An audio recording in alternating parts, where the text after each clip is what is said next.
Hello. RMS institute के online education platform में आपका एक बार फिर से स्वागत है। आज हम आपके लिए, जैसे कि आपको पता है कि अभी हमारी जो स्पेशल एजुकेशन की जो डीएड की एग्ज़ाम है, वो एग्ज़ाम आपकी 20 जून से होने वाली है। और आपके जो प्रैक्टिकल हैं, वो प्रैक्टिकल लगभग सभी कॉलेजों के जो है वो 10 जून तक लगभग कंप्लीट कर लिए जाएंगे। आज तक आपके प्रैक्टिकल जो है वो कंप्लीट हो गए होंगे, और जिन बच्चों के कंप्लीट नहीं हुए हैं वो कंप्लीट 1-2 दिन में या उससे एग्जाम से पहले पहले कंप्लीट हो जाएंगे। लेकिन एग्जाम जो है वो आपकी 20 जून से है। एग्जाम में आपको अधिक गैप नहीं मिलेगा। 20-21 को आपकी एग्जाम है, फिर 22 का आपको गैप मिलेगा, 23-24 को एग्जाम है, 25 का गैप मिलेगा, 26-27 को एग्जाम है। तो फर्स्ट ईयर का एग्जाम तो 27 को खत्म हो जाएगा और सेकेंड ईयर का एग्जाम 28 जून तक चलेगा।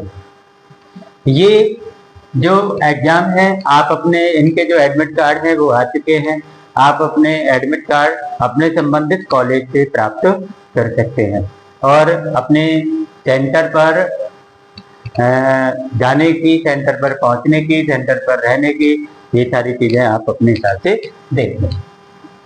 आज हम जो है बात करेंगे हमारा करिकुलम वाला जो पेपर चल रहा है 5वां, उस पेपर के बारे में आज हम बात करेंगे। तीसरी यूनिट जो है, और तीसरी यूनिट में हम पढ़ेंगे एएससी वाले व्यक्तियों के लिए पाठ्यक्रम का विकास किस प्रकार किया जाता है। उस पाठ्यक्रम में आपको क्या क्या होना चाहिए, क्या क्या पाठ्यक्रम में आपको ऐड करना चाहिए। तो सबसे पहले हम एक शब्द की बात करेंगे, परिप्रेक्ष्य लेना, और इसके बाद में हमारी बात आएगी कार्यकारी कार्यप्रणाली। तो सबसे पहले जो हमारा काम है वो ये है कि परिप्रेक्ष्य लेना क्या होता है। परिप्रेक्ष्य लेना क्या होता है, और परिप्रेक्ष्य लेना यदि आप इस शब्द को भी समझ जाएंगे तो आपको आगे इसको समझने में अधिक प्रॉब्लम नहीं आएगी। तो सबसे पहले अपन परिप्रेक्ष्य क्या है ये अपन पढ़ेंगे। तो परिप्रेक्ष्य क्या है, यदि आपको इसको एक लाइन में बताना हो तो एक लाइन में आप इसको इस प्रकार बता सकते हैं, दूसरे लोगों की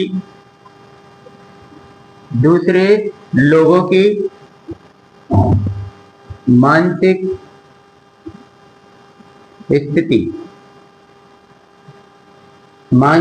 स्थिति को पहचानना। यदि आप इसको शॉर्ट में यदि बात करें तो परिप्रेक्ष्य का मतलब होता है दूसरे लोगों की मानसिक स्थिति को पहचानना।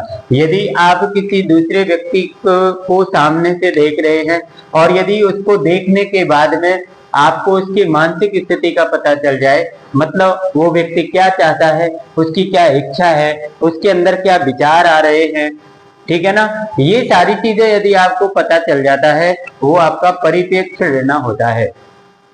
इसके बाद उसका आप व्यवहार भी समझ सकते हैं। जैसे माना कि आपको किसी व्यक्ति के बारे में पता चल गया कि भाई इसके मन में क्या विचार आ रहे हैं, ये व्यक्ति की जो है इच्छा है वो क्या है, तो आप उसके व्यवहार की तुलना कर सकते हो, उसके भविष्य के बारे में जानकारी प्राप्त कर सकते हो कि ये जो व्यक्ति है ये अपने भविष्य में क्या करने वाला है, या इसका भविष्य कैसा रहेगा। ये सारी चीजें जो हैं वो आपकी परिप्रेक्ष्य लेना के अंतर्गत आती हैं। मतलब परिप्रेक्ष्य लेना दूसरे के मन को, दूसरे के दिमाग को, दूसरे के मस्तिष्क को पढ़ने वाली बात होती है। कुल मिलाकर अपन को ये चीज ध्यान देनी है कि यदि आप किसी दूसरे व्यक्ति के दिमाग को पढ़ रहे हैं और दिमाग को पढ़ने के बाद आपको ये पता चल रहा है कि उस व्यक्ति के अंदर क्या चल रहा है, तो आपको ये कहलाएगा आपका परिप्रेक्ष्य लेना। अब हमारी जो है कार्यकारी कार्यप्रणाली जो है, ये आपकी कार्यकारी कार्यप्रणाली ये क्या होती है। कार्यकारी कार्यप्रणाली ये क्या होती है। कार्यकारी कार्यप्रणाली का मतलब होता है कि उस कार्य को करने के लिए जिस ये यहाँ पर आपने परिप्रेक्ष्य में दूसरे लोगों की मानसिक स्थिति को आपने पढ़ लिया, तो ये जो कार्यकारिणी जो है ये आपको उसके इन लोगों के बारे में जो भी आपने पता किया है उसके बारे में आपको एक योजना बनाने का कार्य करती है कि भाई जैसे माना कि आपने एक व्यक्ति के बारे में जो भी है उसकी मानसिक स्थिति को आपने पढ़ लिया है और इसके बारे में आपको पता लगा कि ये व्यक्ति ये चाहता है, ये इसकी इच्छा है, ये इसका भविष्य है, ये ऐसा इसका व्यवहार है, ये सारी चीजें जब आपको पता चल जाती है तो आप इसके बारे में एक योजना बनाएंगे, एक कार्य प्रणाली बनाएंगे कि भाई इस व्यक्ति को, इस बच्चे को हम कैसे पढ़ा सकते हैं, इस व्यक्ति को हम कौन सा पाठ्यक्रम जो है वो डिसाइड कर सकते हैं, कौन सा पाठ्यक्रम हम निश्चित कर सकते हैं। तो ये सारी चीजें आपकी किसके अंदर आती हैं, कार्यकारिणी और कार्य प्रणाली के अंदर। इसमें जो सबसे पहला पॉइंट यदि अपन देखते हैं तो सबसे पहला पॉइंट आता है आपका नियोजन। इसमें कार्यकारिणी में आपको सबसे पहले जो है वो नियोजन का मतलब होता है कि सबसे पहले अपन को चुनना पड़ता है। ये शब्द है सबसे, मतलब सबसे पहले जब आपने किसी व्यक्ति की पहचान की तो उस व्यक्ति तक पहुंचने के लिए हमको उसके कार्यों का चुनाव करना पड़ेगा, उसके कार्यों को चुनना पड़ेगा और इसके बाद में अपन को तय करना पड़ेगा कि ये व्यक्ति जो है इसको किस प्रकार से हम कार्य प्रणाली बनाएं कि इस व्यक्ति का जो है वो विकास हो सके, इस व्यक्ति को हम कोई ना कोई प्रकार की शिक्षा प्रदान कर सके। एक होता है इसमें समस्या समाधान, एक होता है इसमें समस्या समाधान। समस्या समाधान जो होता है, जैसे आपने किसी व्यक्ति की मानसिक स्थिति को यहाँ पर पढ़ लिया और मानसिक स्थिति को पढ़ने के बाद में आपको ये पता चला कि इस व्यक्ति के अंदर कोई ऐसी समस्या है जिस समस्या के कारण ये व्यक्ति जो है वो परेशान है, तो सबसे पहले हम उस समस्या का क्या करेंगे, समाधान करेंगे, उस समस्या को दूर करेंगे। शायद उस समस्या को दूर करने के लिए आपको किसी भी प्रकार का प्रयास क्यों नहीं करना पड़े, जैसे हमें उस पर निगरानी रखनी है, उसकी समस्या के लिए कोई हमको उपाय करना है, उसकी समस्या को सुलटाने के लिए, समाधान करने के लिए हमें उसकी किसी ज्ञान की देना है। ये सारी चीजें आपको इसमें आएगी। एक आती है आपकी कार्यशील स्मृति, एक क्या आती है आपकी कार्यशील स्मृति।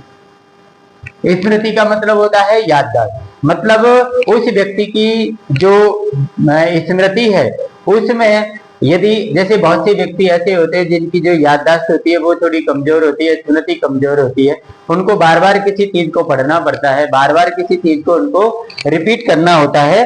तो ऐसे बच्चों की जो ये स्मृति है इसको हमें क्या बनाना पड़ेगा, कार्यशील बनाना पड़ेगा। मतलब ऐसी स्मृति बनाना पड़ेगा कि वो उनकी जो स्मृति है वो लगातार काम करती रहे, वो रुके नहीं, मतलब वो कार्यशील रहे। अगला पॉइंट आता है इसमें ध्यान। अगला आता है ध्यान, मतलब बच्चा जो है यदि आपको उसकी मानसिक स्थिति पता लग गई तो आपको उसके ध्यान के बारे में देखना होगा कि बच्चा जो है वो ध्यान सही ढंग से अपने बिंदु पर दे पा रहा है या नहीं। यदि वो नहीं दे पा रहा है तो सबसे पहले हमें उस बच्चे का क्या करना पड़ेगा, ध्यान अपने टॉपिक की तरफ केंद्रित करना पड़ेगा। अगला पॉइंट आता है इसमें आपको तर्क। यदि आपको बच्चे को किसी भी प्रकार की कोई भी समस्या का आप समाधान कर रहे हैं या कोई चीज को आप कोई ज्ञान दे रहे हैं, कोई स्किल सिखा रहे हैं, तो आपको उसमें तर्क की आवश्यकता पड़ती है। तर्क का मतलब आप किसी एग्जाम्पल के द्वारा, आप किसी उदाहरण के द्वारा उस बच्चे को जो है वो समझा सकते हो। एक होता है इसमें अवरोध, एक होता है अवरोध। अवरोध का मतलब तो आपको पता है कि होता है रोकना, मतलब नियंत्रण करना। जैसे अपन ने देखा होगा कि हमारी सड़क पर क्या होता है, ब्रेकर लगा होता है, लेकिन हमको ब्रेकर को हम यदि हिंदी में कहें तो वो होता है गति अवरोधक। गति अवरोधक मतलब गति को वो कंट्रोल करता है, गति को वो नियंत्रण करता है। यहाँ पर जो है उस बच्चे पर हम अपना नियंत्रण रखेंगे, उसकी भावनात्मक, उसकी शारीरिक क्रियाएं, संज्ञानात्मक क्रियाएं, जितनी भी क्रियाएं हैं, सभी क्रियाओं को हम क्या करेंगे, कंट्रोल में रखेंगे, उन पर हम नियंत्रण रखेंगे। ये आपका किसके अंदर आएगा, अवरोध के अंदर आता है। एक इसमें आती है निगरानी। एक क्या आती है इसमें, निगरानी। निगरानी का मतलब होता है कि ध्यान रखना, उस बच्चे पर हमें कंटिन्यूअस, मतलब उस बच्चे पर रेगुलर, निरंतर रूप से हमको क्या करना पड़ेगा, निगरानी रखनी पड़ेगी। उसके कार्यों को देखना पड़ेगा कि वो बच्चा क्या कर रहा है, कब कर रहा है, कैसे कर रहा है, क्यों कर रहा है, ये सारी चीजों का अपन को ध्यान रखना पड़ता है। ये आपके कार्यकारी कार्य प्रणाली के अंदर मुख्य रूप से अपन को ये सारी चीजें देखने को मिलती है। ये बात यदि आपकी समझ में आ जाएगी, परिप्रेक्ष्य और कार्यकारी। अब देखिए इसके अंदर आपको कोई भी चीज, जैसे माना कि आपको पढ़ाने संबंधी कोई भी, इसको शिक्षा देने संबंधी बात आ जाती है, तो अपन को इसके अंदर क्या हो जाएगा, वही दृश्य और श्रव्य, ये दोनों उपकरण आपको काम में लेने होते हैं। उपकरण, दृश्य उपकरण में वो आएंगे जिससे हम देखकर पढ़ाई करते हैं, और श्रव्य में वो आते हैं जिनको हम केवल सुनकर पढ़ाई करते हैं, मतलब उनको हम सुन सकते हैं, उनको हम देख नहीं सकते हैं। ये आपका परिप्रेक्ष्य लेना और कार्य प्रणाली है। ये आप आराम से इसको इतना ही तैयार कर लेंगे तो भी अपना काम जो है वो हो जाएगा। अभी अपन के पास, आपको पता है कि समय कम है, तो जितना हो सके आप इसको थोड़ा इसको समझते जाइए और अपनी तैयारी को आगे बढ़ाते जाइए। अब हम पढ़ेंगे सामाजिक संचार कौशल। सामाजिक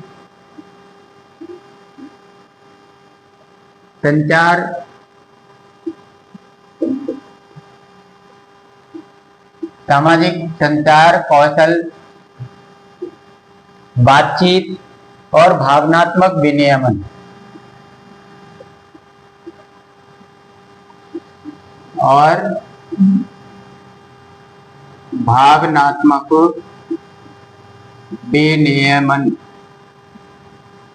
अब अपन ये चीज पढ़ेंगे। इसमें क्या होता है, एएसडी वाले जो बालक होते हैं, आपको पता है कि उनके अंदर अपन को यदि किसी भी प्रकार की भाषा का विकास करना है, भाषा को विकसित करना है, या ऐसे जो बच्चे होते हैं इनको, जैसे माना कि एएसडी बच्चा जो होता है, यदि सामने बैठा है, मैं उनसे कुछ बोल रहा हूँ, तो वो मेरी भाषा को क्या होता है, अच्छे ढंग से वो समझ नहीं पाता है, मतलब उसको समझने में क्या होती है, कठिनाई होती है। तो उनको हम क्या है, मौखिक रूप से उनसे संवाद करने में हम क्या करते हैं, हमको कठिनाई आती है, तो हम क्या करते हैं कि हम अपने हाथों के इशारों से या हमारे आंखों के संपर्क से, चेहरे के हाव भाव के द्वारा, इन सारी चीजों से हम उस बच्चे के साथ में क्या करते हैं, भाषा का उपयोग करते हैं, मतलब अपन सामाजिक संचार करते हैं। सामाजिक संचार का मतलब होता है, संचार का मतलब विचारों का आदान प्रदान करना। संचार का मतलब क्या हो गया आपका, विचारों का आदान प्रदान, मतलब मेरी बात आप तक पहुंच जाए, आपकी बात मुझ तक आ जाए। लेकिन यदि मैं इसी काम को भाषा के द्वारा करता हूं, तो एएसडी जो बालक होते हैं, इनको भाषा को समझने में क्या होती है, कठिनाई होती है। ये मेरी बात को नहीं समझ पाएंगे, और जब ये नहीं समझ पाएंगे तो मैं क्या करूंगा, मेरी आंखों के इशारों से, मेरे हाथों के इशारों से संकेत देकर, मेरे चेहरे के हाव भाव से उस बालक के साथ में मैं क्या करूंगा, संचार करूंगा, मतलब बातचीत करूंगा। लेकिन इसमें भी क्या होती है कि अपन को कुछ तरह की ऐसी प्रॉब्लम्स आती हैं, जो उन ऐसी बच्चों के अंदर वो प्रॉब्लम्स पाई जाती हैं, जिनके कारण वो बच्चे जो हैं वो भाषा को नहीं समझ पाते हैं या बोल नहीं पाते हैं। जैसे माना कि कौन कौन सी समस्याएं होती है, जैसे माना कि कठोर भाषा हो गई। भाषा कैसी हो, कठोर। माना कि बालक जो है वो एएसडी बालक है, पहले इसको भाषा को समझने में प्रॉब्लम होती है, लेकिन हमारी भाषा कैसी है, कठोर है। अब यदि भाषा कठोर है तो उसको पहले ही भाषा को समझने में प्रॉब्लम है, तो वो भाषा को कैसे समझ पाएगा, वो भाषा को उसको समझ नहीं पाएगा। यदि उससे आप किसी प्रकार के कठोर भाषा में सवाल जवाब करते हैं, तो वो व्यक्ति, वो बच्चा जो है वो आपको जवाब नहीं दे पाएगा। एक होता है असाधारण क्षमताएं,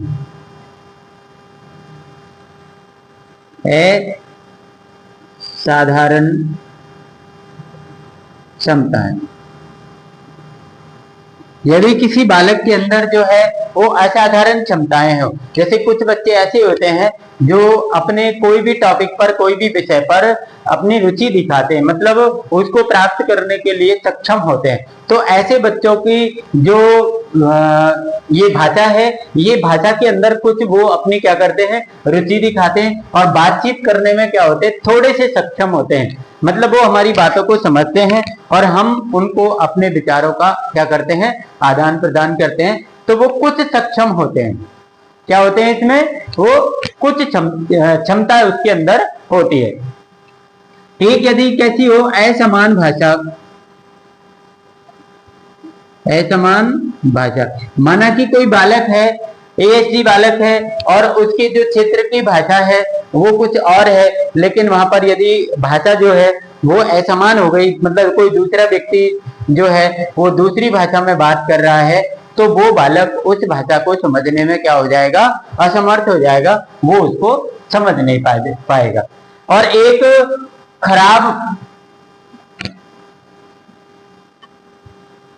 खराब गैर मौखिक भाषा,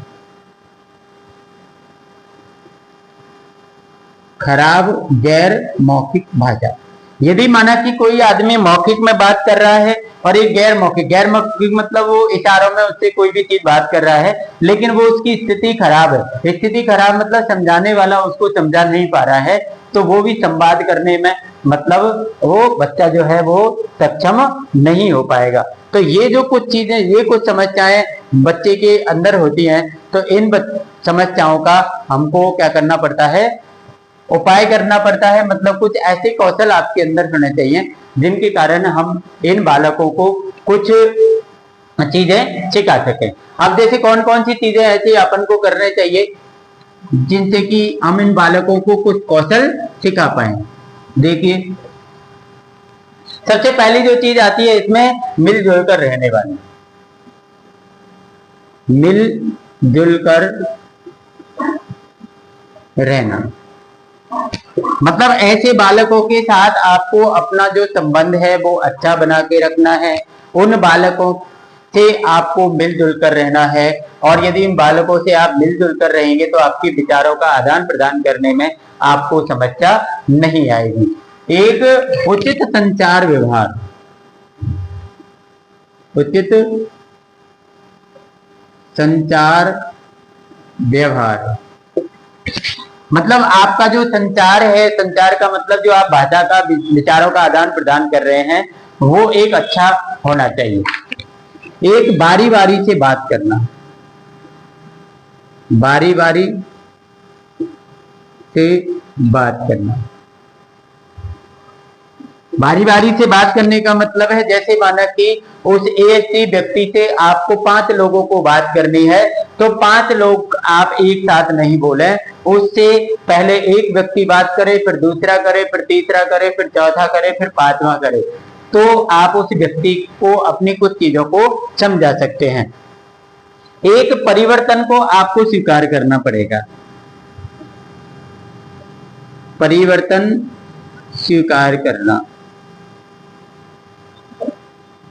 मतलब यदि बालक के अंदर कोई भी परिवर्तन है, बालक कुछ अपनी जो शारीरिक क्रियाओं के द्वारा या कैसे भी आपको पता चल रहा है कि ये बालक जो है उसमें कुछ परिवर्तन आ रहा है, उसकी रुचि चेंज हो रही है, उसको कोई चीज खाने के लिए चाहिए, खाने की खाद्य वस्तु जो है उसको कोई चीज नहीं चाहिए, तो उस परिवर्तन को हमें क्या करना चाहिए, स्वीकार करना चाहिए। उस बालक को कोई खाने की इच्छा हो रही है तो उस बालक को हमें खाने की चीज वहीं पर देनी चाहिए। एक पढ़ने और लिखने की कौशल में सुधार करना चाहिए, पढ़ने व लिखने के कौशल में सुधार। पढ़ने लिखने का जो आपका कौशल है उसमें भी सुधार करना चाहिए।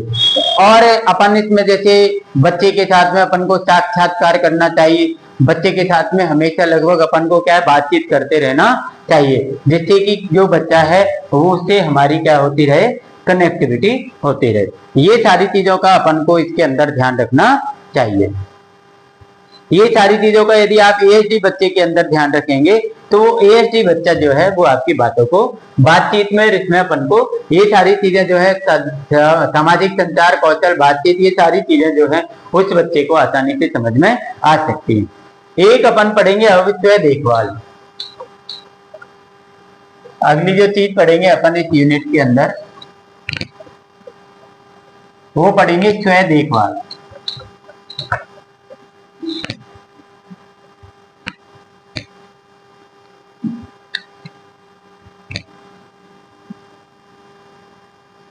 स्व देखभाल, स्व देखभाल का मतलब होता है कि बालक जो है वो अपनी देखभाल स्वयं कर सके। अब स्वयं की देखभाल में क्या आ जाएगा, जैसे आपकी कोई बालक के कपड़े पहनने, कपड़े अच्छे पहनने, उसको नहाना है, उसको स्वच्छ रहना है, व्यक्तिगत स्वच्छता मतलब खुद की स्वच्छता उसको सही रखनी है।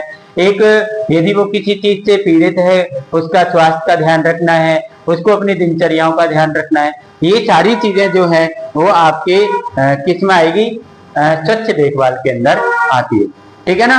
अब स्वच्छ देखभाल में माना कि अपन इस बच्चे को स्वच्छ देखभाल के लिए क्या कर सकते हैं, जैसे यदि अपन बात करें उसकी दिनचर्या की, ठीक है ना, बात करें उसकी स्वच्छता की,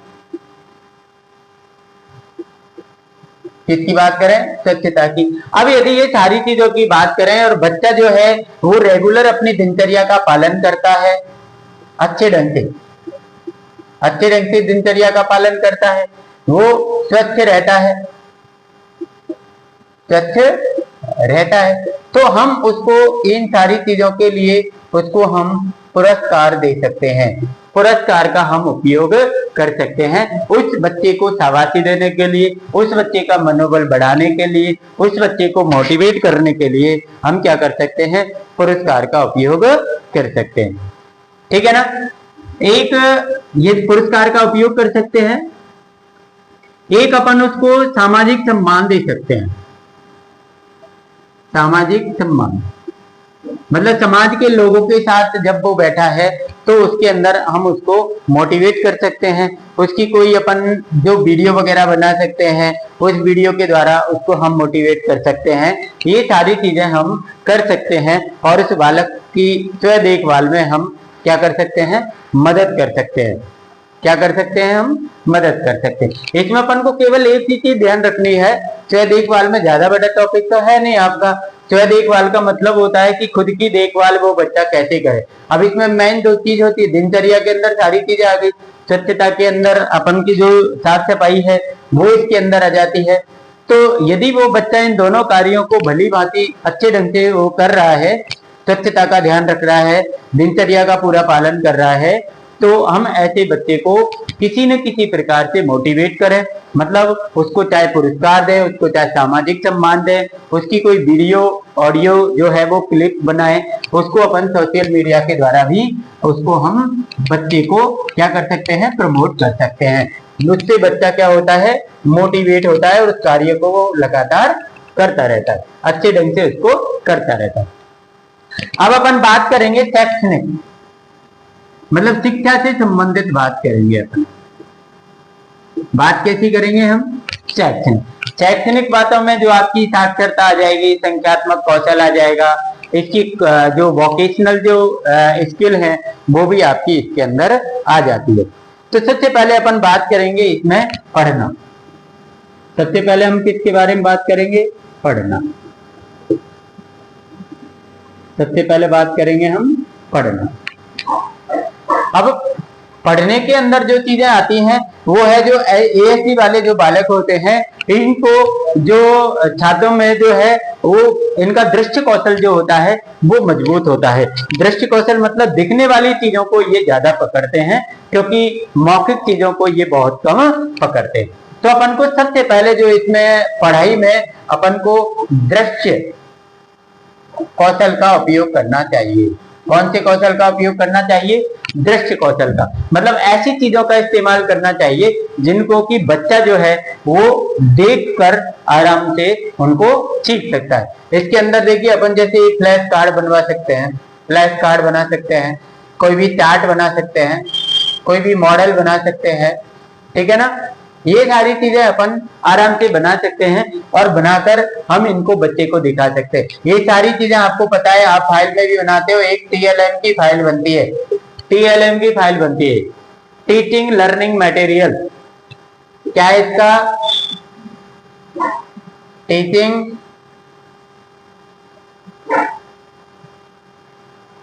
लर्निंग मटेरियल। मतलब आपको पढ़ाने के लिए सहायक जो चीजें होती हैं वो सारी चीजें अपन को पढ़ाई में काम आती हैं। ये दृश्य होती हैं। ये कैसी होती हैं? दृश्य होती हैं। इन बच्चों को हम इन दृश्य कौशल के द्वारा इनको हम अच्छे ढंग से पढ़ा सकते हैं। इनको पढ़ाई में इससे बहुत मदद मिलती है। अब बात आती है लिखने की। बात आपकी किसकी आती है? लिखना। बात किसकी आएगी आपकी? लिखना। लिखने के लिए अपन को हस्तलेखन पर विशेष ध्यान देना चाहिए। किस पर ध्यान देना चाहिए? हस्तलेखन। हस्तलेखन का मतलब हो गया खुद के लिखने पर ज्यादा ध्यान देना चाहिए। टीचर को भी खुद का लेख बनाना चाहिए और बच्चे को भी खुद के लिखने संबंधी जो चीजें हैं उन पर अपन को ध्यान देना चाहिए। ऐसे ऐसे जो अपन के जैसे कोई भी अपन कंप्यूटर संबंधी जो आप देखिए ICT की फाइल बनाते हैं। किसकी फाइल बनाते हैं? ICT। ICT में क्या होता है? पूरा कंप्यूटराइज सारा सिस्टम होता है। जैसे माना कि अपन बच्चे को लेखन करवा रहे हैं तो बच्चे के सामने हम एक कीबोर्ड भी रख सकते हैं। कीबोर्ड में उसको क्या होगा? वर्ड दिखेंगे, अक्षर दिखेंगे और उन अक्षरों से वो प्रेस कर करके और अपनी कुछ चीजें जो हैं वो लेखन कार्य कर सकता है। एक आता है आपका अंक शास्त्र। एक क्या आता है आपका? अंक शास्त्र। अंक शास्त्र के अंदर क्या होता है कि गणितीय चीजें आती हैं। अंक शास्त्र के अंदर क्या आता है? गणितीय चीजें आती हैं।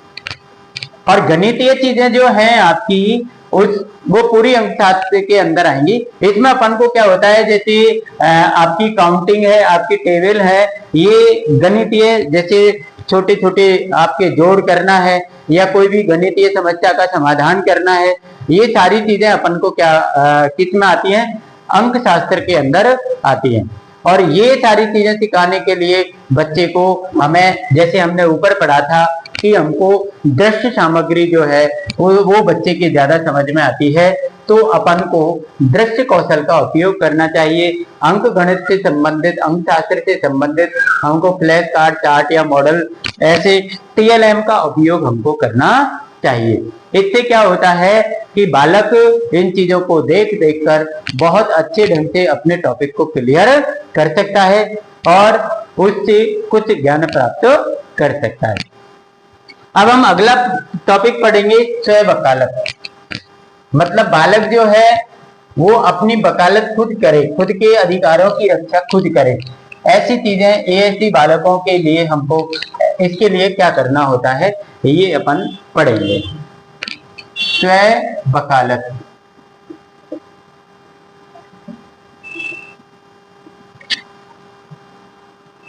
स्वयं वकालत या आप कह सकते हैं सामुदायिक भागीदारी।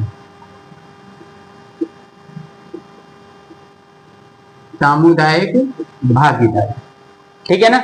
ये अपन को पढ़ना है कि स्वयं वकालत क्या होती है। स्वयं वकालत में अपन को ये चीज देखनी है कि जो ऐसे जो बच्चे हैं उनको बातचीत करने के लिए अपन को उनके अंदर एक विश्वास देना होता है कि भाई तुम इस कार्य को कर सकते हैं, और वो अपनी उन बातों से उनके अंदर एक ऐसा कॉन्फिडेंस आए कि वो अपनी वकालत खुद कर सके। मतलब अपनी बातों को वो खुद आपके सामने रखने के लिए मतलब सक्षम हो जाए। इसमें अब अपन को ये है कि वो बच्चा कब इस स्थिति में आता है, कब वो बात करने की स्थिति में आता है, ये सारी चीजें जो है वो अपन को ध्यान रखना पड़ता है। ये अपन को समझना बहुत जरूरी होता है।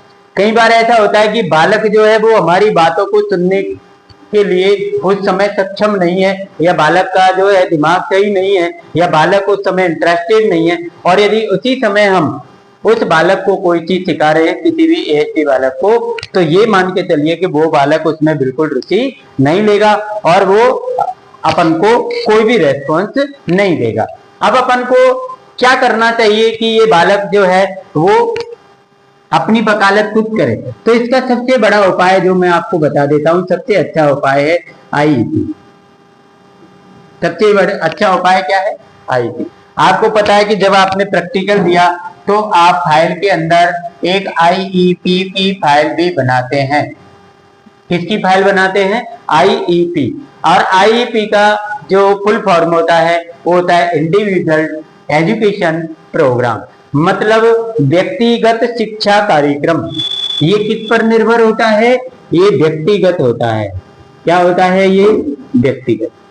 यदि यहाँ पर मैं आपको एक छोटी सी जानकारी दूं कि इनका जो कक्षा रूम होता है, स्पेशल एजुकेशन का जो कक्ष होता है, ठीक है ना, उसमें जो बच्चे की बैठने की स्थिति होती है, जो बैठक व्यवस्था जिसको अपन कह सकते हैं, क्या होती है? बैठक व्यवस्था। तो ये जो बैठक व्यवस्था होती है ये यू शेप में होती है, मतलब यहाँ पर आपके बच्चे बैठे होते हैं और यहाँ पर आपका जो है वो टीचर बैठा होता है। ये इन बच्चों के को अपने इर्द गिर्द बिठा करके इनको शिक्षा देता है। लेकिन यहाँ पर तो आपको 6 से 8 तक बच्चे आपको यहाँ पर मिल जाएंगे, लेकिन यहाँ पर यदि आईईपी की बात करें तो इसमें ओनली एक बच्चा होता है। कितने बच्चे होते हैं इसके अंदर? एक बच्चा होता है। मतलब ये व्यक्तिगत शिक्षा कार्यक्रम है। मतलब यदि आप इसके संबंधित ट्रेनिंग कर रहे हैं, आप किसी भी स्पेशल एजुकेशन का प्रोग्राम, वो एजुकेशन में कोई भी डिग्री या डिप्लोमा ले रहे हैं, तो वहां पर आपको आईईपी से संबंधित जानकारी अवश्य होनी चाहिए। यहाँ पर आपको एक बच्चा सौंपा जाएगा। सबसे पहले आप उस बच्चे की एक केस स्टडी तैयार करेंगे। क्या तैयार करेंगे? Case study. केस स्टडी का मतलब होता है कि उस बच्चे के बारे में हमने सबसे पहले ये जानकारी प्राप्त की। उसके अंदर आपको लिखना क्या होता है कि माना कि बच्चे का नाम क्या है, पापा का नाम क्या है, पापा जी क्या करते हैं, माता जी का नाम क्या है, माता जी क्या करती हैं, उसकी उम्र क्या है, उसको कौन कौन सी जो है प्रॉब्लम है, और वो प्रॉब्लम उनकी जन्मजात है या जन्म के बाद आई है या जब भी है, ये सारी चीजें जो हैं वो हमको केस स्टडी के अंदर अपन को लिखना होता है। उसकी एज क्या होती है, ये सारी चीजें अपन को लिखनी होती है। तो सबसे पहला और सबसे अच्छा उपाय एएसटी बालकों को शिक्षा देने का ये रहा कि उस पर आईईपी की जाए, मतलब उस पर एक व्यक्तिगत शिक्षा कार्यक्रम बनाया जाए और एक कोई भी टीचर, कोई भी विशेष शिक्षा का कोई भी एजुकेटर उस बच्चे को अपनी स्किल सिखाने का कार्य करे, तो वो बच्चा जो है वो कुछ कर सकता है। एक अपन उसकी सीखने में सहायता करें। एक क्या करना चाहिए हमें? सीखने में सहायता। सीखने में यदि कोई भी बालक जो है वो कोई भी स्किल हम उसको सिखा रहे हैं और वो सीख रहा है, तो हमें उस समय उसकी सीखने में क्या करनी चाहिए? मदद करनी चाहिए, सीखने में सहायता करनी चाहिए। सीखने में सहायता करने से वो व्यक्ति जो है वो कुछ सीखता है। एक संवेदी प्रणालियों के बारे में सिखाना चाहिए हमको। संवेदी प्रणाली के बारे में सिखाना। संवेदी प्रणाली के बारे में सिखाना। अपन को ऐसे कुछ बालक के अंदर एक संवेदी विचार होते हैं जो जिनका आदान प्रदान होता रहता है या जो कार्य होते हैं, उनकी प्रणालियों के बारे में उसको जरूर सिखाना चाहिए। ऐसे में वो व्यक्ति जो है वो अपना कार्य आसानी से कर सकता है। एक अपन को कोई भी जैसे कोई भी अधिनियम वगैरह है, कोई उनके लायक कोई सुविधाएं हैं, सरकार के द्वारा कोई ऐसे उपाय किए जा रहे हैं, सरकार के द्वारा कुछ सुविधाएं दी जा रही हैं, ये सारी चीजों के बारे में भी हमें उस बालक को जानकारी देनी चाहिए, हमें उस बालक को इन सब के बारे में बताना चाहिए। ये चीजों का हमें ध्यान रखना चाहिए। एक जो है अपन की आत्म वकालत के लिए हमें उसको एक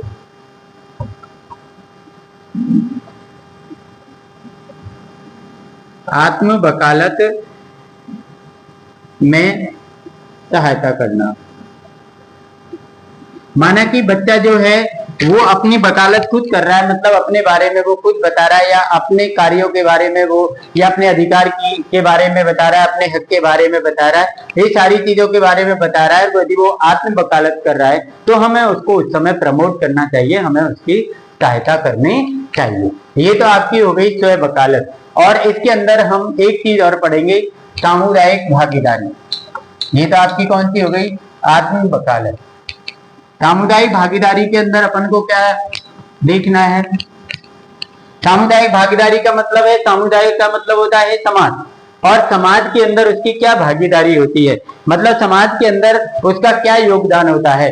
ज्यादातर आपको पता है कि स्पेशल जो बच्चे होते हैं, किसी न किसी प्रकार से जो डिसेबल बच्चे होते हैं, बहुत से लोग उनको समाज में सम्मान नहीं देते हैं, बहुत से लोग उनको समाज में इग्नोर करते हैं। तो भैया हमें ऐसा नहीं करना चाहिए। ऐसे बच्चों को हमें क्या करना चाहिए, सामुदायिक भागीदारी उनकी होनी चाहिए, मतलब उनको हम समाज में कुछ न कुछ कार्यों की जिम्मेदारी दें, कुछ कार्यों में उनको हम बिठाएं, उनको देखने दें। इससे क्या होगा, उस बालक का क्या होता है, मनोबल जो है वो बढ़ता है, वो बालक जो है वो निराश नहीं होता है। अब इससे क्या होता है, देखिए उसको एक तो नया अनुभव प्राप्त होता है। यदि बालक जो है वो सामुदायिक भागीदारी कर रहा है, मतलब समाज के अंदर बैठ रहा है, समाज के कार्यों को देख रहा है, तो उसको नए अनुभव प्राप्त होंगे और लोगों से बातचीत का मौका मिलेगा, लोगों से बात करने का अवसर। यदि आप उस बच्चे को समाज में बिठाते हैं, सामुदायिक भागीदारी उसकी होती है, तो वह लोगों से बात करने का मौका भी उसको प्राप्त होता है और दैनिक जीवन की गतिविधियों में वो भाग लेता है। दैनिक गतिविधि, वो बालक जो होता है वो रोजाना क्या गतिविधि होती है, दैनिक गतिविधियों के बारे में उसको जानकारी प्राप्त होती है और वर्तमान कौशल को सामान्य बनाता है। वर्तमान कौशल को सामान्य बनाना। वर्तमान जो कौशल होता है वो उसकी स्थिति को क्या कर देता है, नॉर्मल कर देता है, सामान्य कर देता है, मतलब उसको सारी बातें जो है वो अच्छे से उसको समझ में आने लग जाती है। उनको कोई भी जो कौशल है वो कठिन नहीं लगता है, सभी कौशल जो है वो उसके लिए क्या हो जाते हैं, सामान्य हो जाते हैं। तो ये सारी चीजें अपन को किसके अंदर आएंगी, सामुदायिक भागीदारी के अंदर। एक चीज और हम इसके अंदर पढ़ेंगे, नागरिक अधिकार, मतलब बच्चों के लिए या समस्त नागरिकों के लिए कौन कौन से ऐसे अधिकार हैं जो दिए गए हैं और उन अधिकारों का प्रयोग उनको करना चाहिए। नागरिक अधिकार,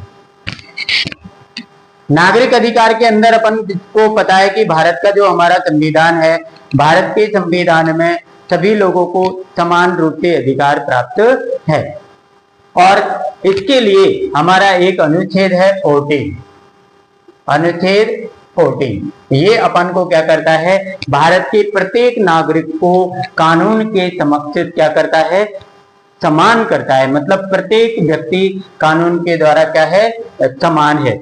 अनुच्छेद आपका जो है वो 15(1)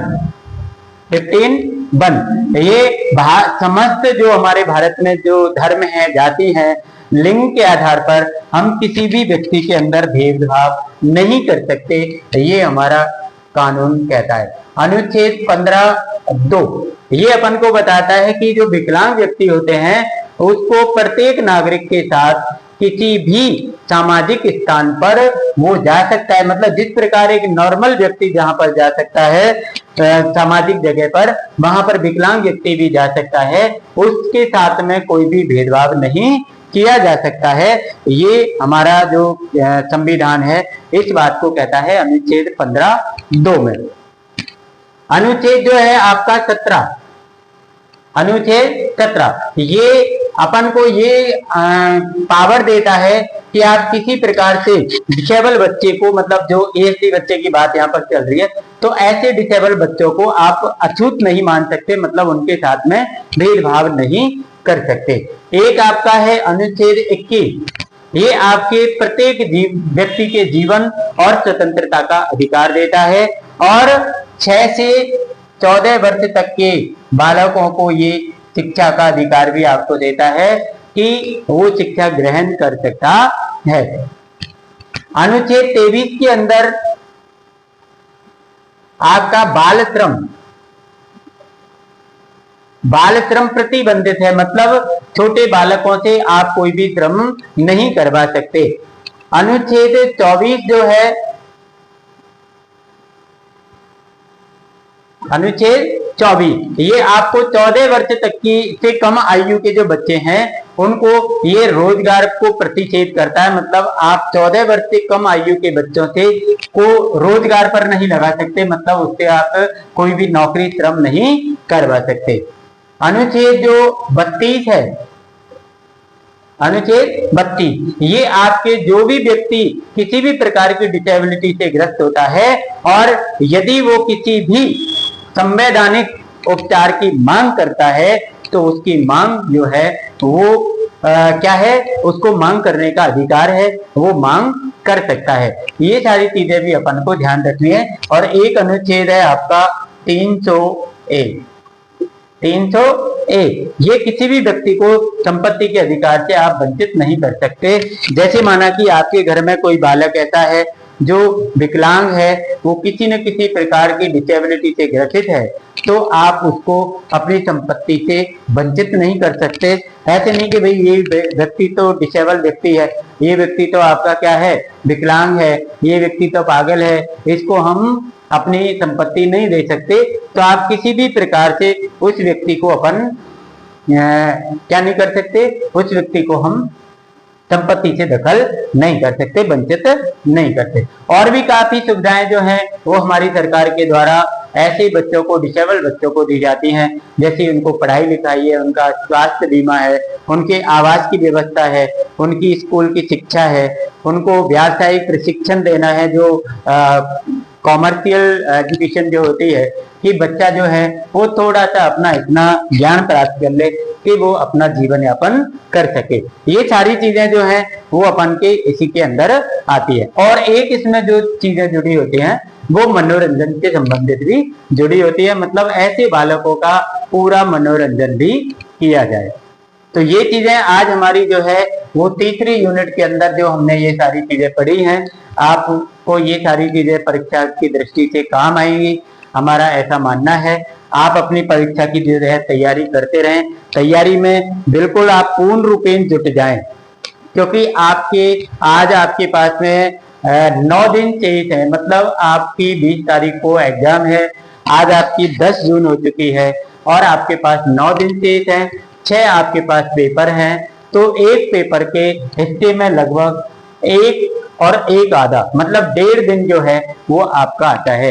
1.5 दिन में आपको एक पेपर पूरा पढ़ना है, अपनी दैनिक क्रियाएं भी हैं, अपने दैनिक कार्य भी हैं। तो हमारे पास में ओवरऑल बात यह है कि हमारे पास में समय बहुत कम है, इसलिए आप अपनी पढ़ाई जो है वो करते रहें। हम आपको अब कुछ दिन तक लगातार इसी प्रकार से, हमारे पास में ये क्या तीसरा पेपर चल रहा है शायद मेरे हिसाब से, तो हम 2-3 पेपरों की भी और आपको शॉर्ट वीडियो बना के छोटे रूप में आपकी परीक्षा की दृष्टि से काम की जो चीजें हैं वो आपको हम डालते रहेंगे। आप उनको देखते रहिए और अपनी परीक्षा की तैयारी करिए। कुछ बच्चे ऐसे हैं जिनकी रीट क्लियर हो गया है, तो भैया वो रीट पर अब जून के महीने में रीट पर बिल्कुल ध्यान नहीं दें। क्यों? क्योंकि यदि आपने रीट पर ध्यान दिया और यदि आपकी इधर डीएड में कोई पेपर बैक रह गया तो आप रीट की परीक्षा में बैठ ही नहीं पाएंगे, तो आपकी तैयारी करने का कोई मतलब नहीं रह जाएगा। इसलिए आज की हम वीडियो यहीं पर खत्म करते हैं। नेक्स्ट वीडियो में आपके साथ मिलते हैं। बेस्ट ऑफ लक आपके एग्जाम के लिए। आप पढ़ाई करते रहें और तैयारी करते रहें। Thank you.